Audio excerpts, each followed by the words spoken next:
ዛሬ እንግዲህ ክለባችን አርሰናል ከሊቨርኩሰን ጋር በሻምፒየንስ ሊግ ራውንድ ኦፍ 16 የሚጫወት ይሆናል። ከዛ በተጨማሪ ደግሞ ሁልጊዜ በየዓመቱ የማይቀረው ጨዋታ ማድሪድ ከሲቲ አለ። ከዛም ባለፈ ደግሞ ፒኤስጂ ከቼልሲ በመጨረሻ ቦዲግሊምት ከስፖርቲንግ ሊዝበን ጋር የሚጫወት ይሆናል። ያው አርሰናል ይህን ጨዋታ ማሸነፉ አይቀርም። የኔን ግምት ስነግራችሁ አርሰናል ያሸንፋል ከሜዳ ውጭ ተጉዞ፣ ይህንን ፒኤስጂ ማሸነፉ አይቀርም። ይህንን ማድሪድ ያሸንፋል፣ ይህንን ቦዲግሊምት ነው የሚያሸንፉ ብዬ አስባለሁ። እናንተስ ማን ያሸንፋል ብላችሁ ታስባላችሁ? ግምታችሁን ኮሜንት ላይ አስቀምጡልኝ። ከዛ በተጨማሪ ስልስት ያልቃል ብላችሁ የምታስቡትን ግምታችሁን ኮሜንት ላይ አስቀምጡ። ይህ አካውንት አዲስ አካውንት እንደመሆኑ ሁላችሁም ፎሎ እያደረጋችሁ ለጓደኞቻችሁ እየላካችሁልን የጨዋታ ቀን ይልሃል ሀቢቢ። በቃ ግምትህን መጀመሪያ ኮሜንት ላይ ታስቀምጣለህ።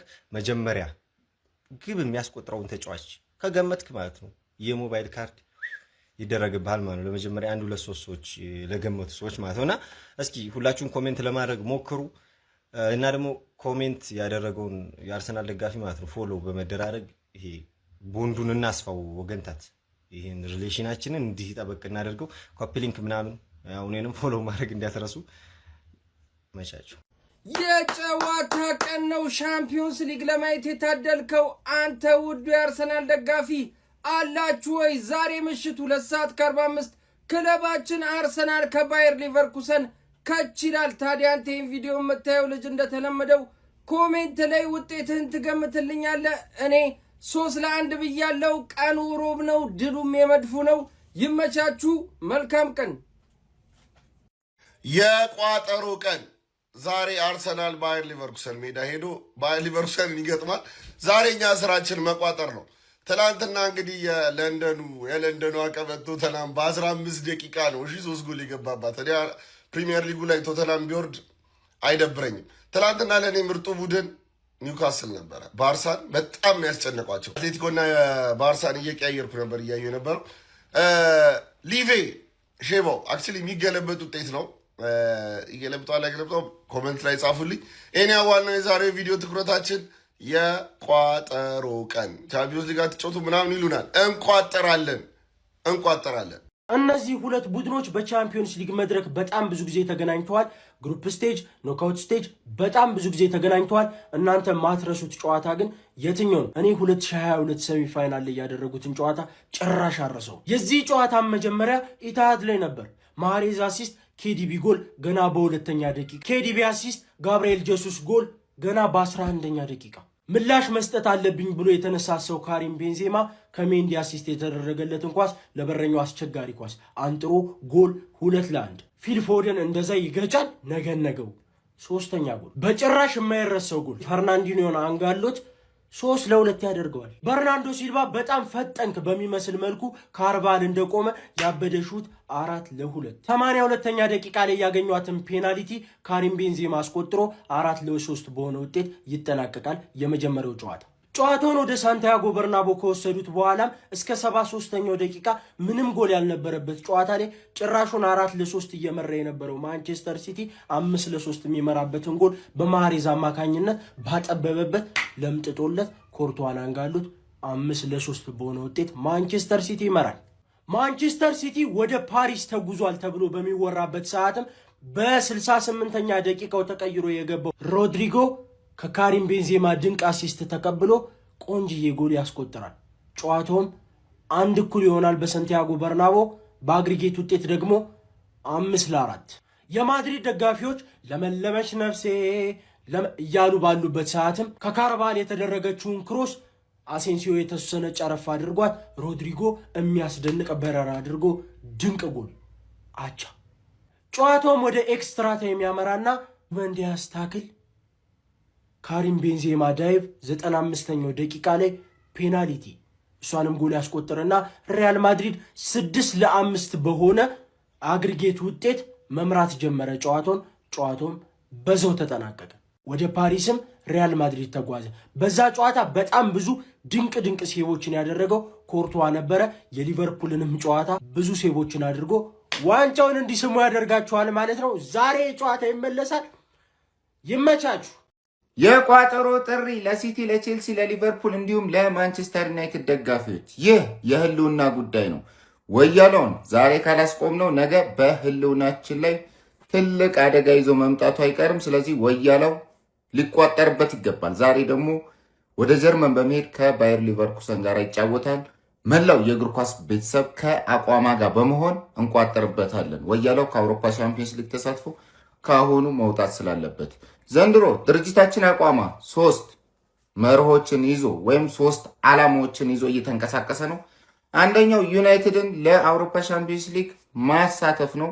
ሁለተኛ ደግሞ ወያላውን ከፕሪሚየር ሊግ ተስፋውን ማጨለም ነው። ሶስተኛው ደግሞ አሁንም ወያላውን ሌላ ትልቅ ግብ ስለሌለን አሁንም ወያላውን ከአውሮፓ ቻምፒየንስ ሊግ ከማያውቀው መድረክ በጊዜ ማሰናበት ነው። ስለዚህ ስራችንን ዛሬ ምሽት ላይ እንጀምራለን። ድል ለባየር ሊቨርኩሰን፣ ወያላው ይውደም፣ አቋማ ለሰላም ለጤና።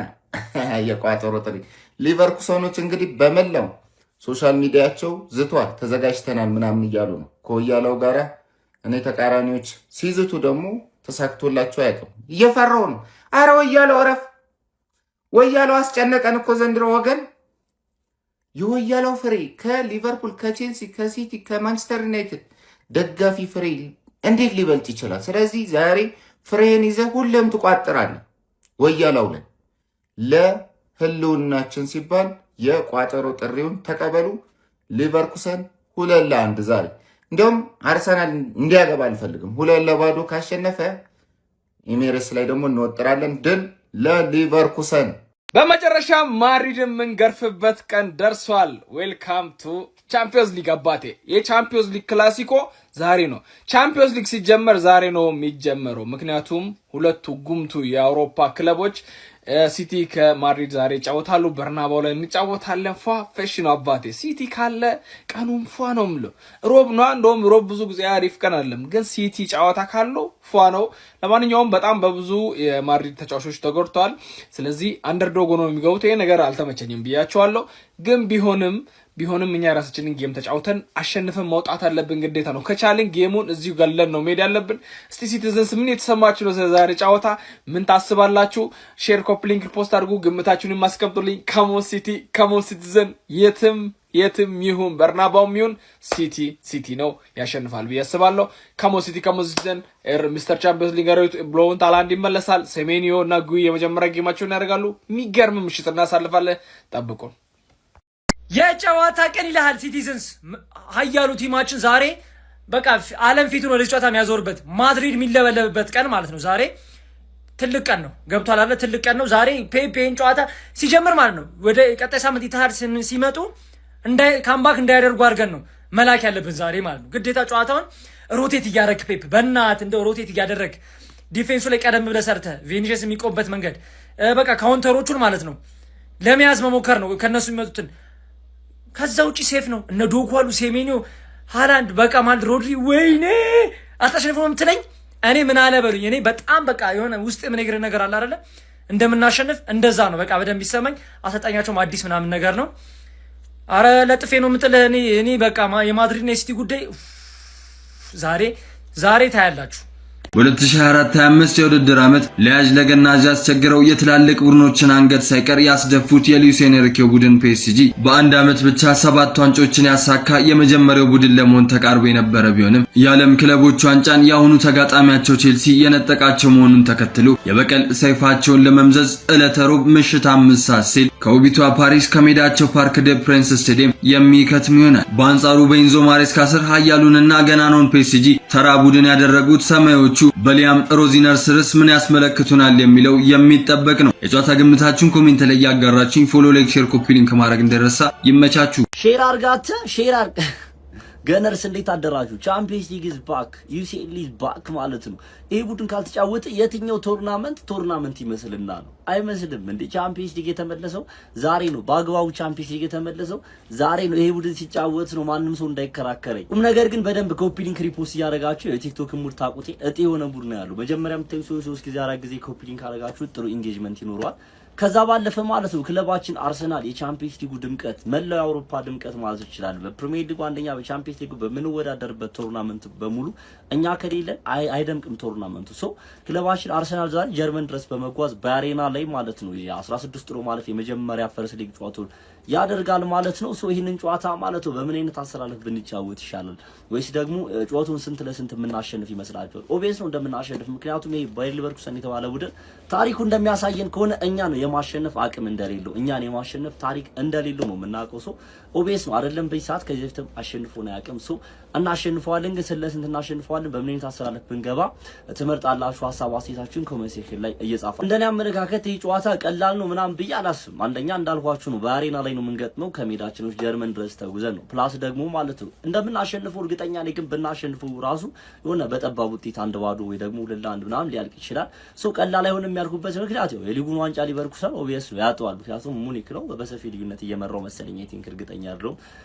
ያለውን ነገር አውጥቶ የሚያሳዩ ቻምፒየንስ ሊግ ነው ማሳየት የሚፈልገው። ፕላስ ደግሞ በሜዳው ነው ያለውን ነገር በሙሉ አውጥቶ ሜዳው ላይ ነው ማሳየት የሚችሉ። ለምን ኤሚሬትስ ላይ መጥቶ ምንም መፍጠር እንደማይችል ያውቃል። ሜዳው ላይ አትሊስት ላለመሸነፍ ወይም ደግሞ በጠባብ ውጤት ቢሆን አሸንፎ እዚህኛው ላይ አቻ ለመውጣት ምናምን እንደዛ ነው የሚፈልገው። አቅም ካለው ቀላል እንደማይሆን እርግጠኛ ነኝ። ነገር ግን ያው በጠባብ ውጤትም ቢሆን በእርግጠኝነት አሸንፈን መመለሳችን የማይቀር ነገር ይመስለኛል። ላይናፓችን ያው ምንም አብዛኞቻችን ኤክስፔክት የምናደርገው ላይናፕ ነው ብዬ ነው ማሰው። ባክፎራችን ኦቢያስ ነው ምንም ቲምበር፣ ጋብሪኤል ሳሊባና ኢንካፔ ማለት ነው ምንም አጨቃጫቂ አይደለም። 6 ቁጥር ላይ ማርቲን ዙቢሜንዲ ማለት እዚህ ላይ 6 ቁጥር ላይ ኖርጋርድ የሚጠቀም ምን ደስ ይለኛል። ምክንያቱም ኖርጋርድ ማለት ኤቭሪ ጨዋታ በሚሰጠው ነበር እንዴት በአግባቡ እንደሚጠቀም ሁላችንም የምንመለከተው ነገር ነው።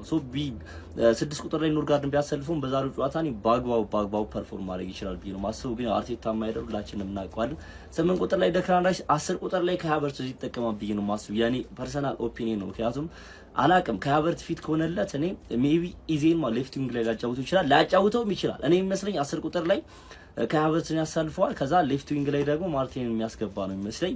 ያው በዚህ በኩል ቡካዮ ሳካ ጭራሽ አጥቂያችን ቪክተር ጊዮኬሬስ ይሆናል ብዬ ነው ማሰቡ። የኔ ላይናፕ የሚመስለኝ ይሄ ነው። ግን 10 ቁጥር ላይ ሜቢ ኤብሬቺ ኤዜን ሊያስገባ ይችላል። ኤብሬቺ ኤዜ ሌፍት ዊንግ ላይ ሊያጫውተው ይችላል። አላቅም ብቻ ከሃቨርትዝንም አስቀምጡት እንደ ኢዜ ጥሩ ካልሆነ በኢዜ ቀይሩ ወይ ደግሞ ቪክተር ጊዮኬሬስ ጥሩ ካልሆነ አንዳቸውን ብቻ ሊቀይሩ። ጨዋታ ግምት ኮሜንት ሴክሽን ላይ ያስቀመጣችሁልኝ በደንብ ሼር ኮፒ ሊንክ ማድረግ እንዳይረሳ። ኮፒ ሊንክ አልተደረገ እንዳልኳችሁ ጥሩ ኢንጌጅመንት ስለማይኖረው ነው። ፎሎ ማድረግ እንዳይረሳ። እዚህ ጋር ያለችው የፕላስ ምልክት በመጫን ፎሎ ያደረጋችሁ ከሞኒ ገነርስ ይመቻችሁ። እናሸንፋለን። እንደኔ ግምት 2-0 ምናምን የሚያልቅ ይመስለኛል ወይ ደግሞ 2-1 የምናሸንፍ ይመስለኛል። ብቻ በአሬና ድረስ ሂደን ጀርመን ድረስ ተጉዘን አሸንፈን እንደምንመለስ ባለ ፉል ኮንፊደንስ ነኝ። ምክንያቱም እኔ የዚህ ክለብ ደጋፊ ነኝ። ሼር ኮፒ ሊንክ አድርጉ። ይመቻችሁ።